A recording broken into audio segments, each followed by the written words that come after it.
एक बार कुछ खूनी बाघ मानव सफेद शेर के जंगल पर कब्जा करने के लिए जंगल के जानवर पर बार बार हमला कर रहे थे। बाघ मानवों के हमले से जंगल के सभी जानवर बहुत परेशान थे और बड़ी मुश्किल से उन शैतानी बाघ मानवों से अपनी जान बचाया करते थे। सफेद शेरनी, जो कि उस जंगल की रानी थी और गर्भवती थी, उसके पति की मृत्यु के बाद शेरनी अपने पूरे जंगल को संभाल रही थी। जंगल के कुछ जानवर शेरनी के पास आते हैं। तभी एक गाय शेरनी से कहती है, शेरनी बहन, जंगल में बाघ मानवों का आतंक बहुत बढ़ गया है। तुम्हें यह जंगल छोड़कर जाना होगा। अगर तुम्हारा बच्चा इन बाघ मानवों के हाथ लग गया तो ये बाघ मानव बहुत शक्तिशाली हो जाएंगे और पूरे जंगल पर कब्जा कर लेंगे और हम सबको अपना गुलाम बना लेंगे। हम यह नहीं चाहते, इसलिए आप यहाँ से पास वाले जंगल में चली जाओ। सुना है वह जंगल बिल्कुल सुरक्षित है। जानवरों की बात सुनकर गर्भवती शेरनी बिना टाइम गवाए पास वाले जंगल में आ जाती है और वहां आकर अपना जीवन यापन करने लगती है।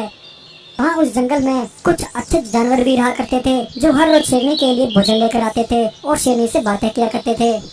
उधर वे शैतानी बाघ मानव शेरनी के जंगल पर कब्जा कर लेते हैं और कहते हैं, अरे भाइयों, वह शेरनी यहाँ से कहाँ चली गई? हमें तो उसका बच्चा चाहिए था। उसके बच्चे के अंदर अद्भुत चमत्कारी शक्तियाँ हैं। अब हमारी शक्तियाँ कैसे बढ़ेंगी?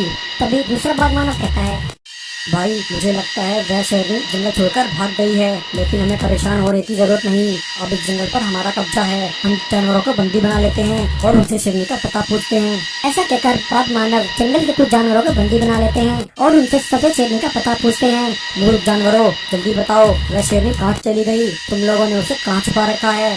जंगल के जानवर बाघ मानवों को कुछ नहीं बताते। तभी एक बाघ मानव अपनी शक्ति से एक भालू की याददाश्त चुरा लेता है और देखता है कि गर्भवती शेरनी दूसरे जंगल में भाग गई है और वहाँ अपना जीवन यापन कर रही है। चलो भाइयों, वह शेरनी दूसरे जंगल में है।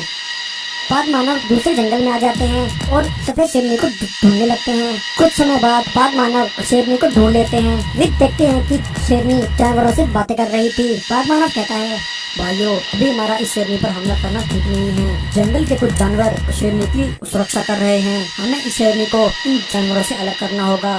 तभी सभी बाघ मानव शेर का रूप धारण कर लेते हैं और शेरनी के पास जाकर कहते हैं, शेरनी बहन, हमारी मदद करो, हम बड़ी मुसीबत में हैं। तुम हमारे साथ इसी समय चलो। उन शेरों की बात सुनकर सफेद शेरनी उनके पीछे पीछे चल पड़ती है। थोड़ी दूर आकर ये सभी बाघ मानव अपने असली रूप में आ जाते हैं और शेरनी को पकड़ लेते हैं। वहीं शेरनी को ले जाते हुए जंगल के कुछ जानवर शैतान बाघ मानवों को देख लेते हैं।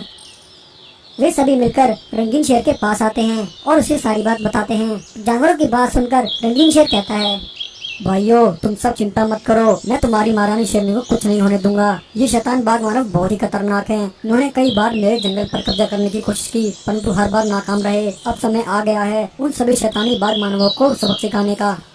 ऐसा कहकर रंगीन शेर बाघ मानवों की तरफ निकलता है, लेकिन जब तक रंगीन शेर बाघ मानवों तक पहुंचता, वे सभी बाघ मानव शेरनी के बच्चे को उसके गर्भ से निकाल लेते हैं। जब रंगीन शेर वहां पहुंचता है तो उसे सफेद शेरनी अधमरी अवस्था में मिलती है। शेरनी कहती है, रंगीन शेर, मेरे बच्चों को उन शैतानों से बचाओ, वरना विनाश हो जाएगा। शेरनी बहन, तुम चिंता मत करो। ऐसा कहकर रंगीन शेर अपनी शक्तियों से शेरनी के जख्मों को ठीक कर देता है। शेरनी को ठीक करने के बाद रंगीन शेर बाघ मानवों के पास पहुंचता है। रंगीन शेर देखता है कि वे सभी बाघ मानव जबरदस्ती शेरनी के बच्चे से उसकी शक्तियां छीन रहे थे। तभी रंगीन शेर अपनी शक्ति से बाघ मानव पर हमला करके उनकी इस कोशिश को नाकाम कर देता है। यह देखकर बाघ मानव बहुत गुस्से में आ जाते हैं और सभी मिलकर रंगीन शेर को मारने के लिए आते हैं। फिर क्या था, रंगीन शेर अपनी शक्तियों से उन सभी बाघ मानवों पर जोरदार हमला करता है और उन सभी शैतानी बाघ मानवों को पत्थर का बना देता है। रंगीन शेर उस बच्चे को लेकर उसकी माँ शेरनी को दे देता है। शेरनी अपने बच्चे को पाकर बहुत खुश होती है और रंगीन शेर का धन्यवाद करती है।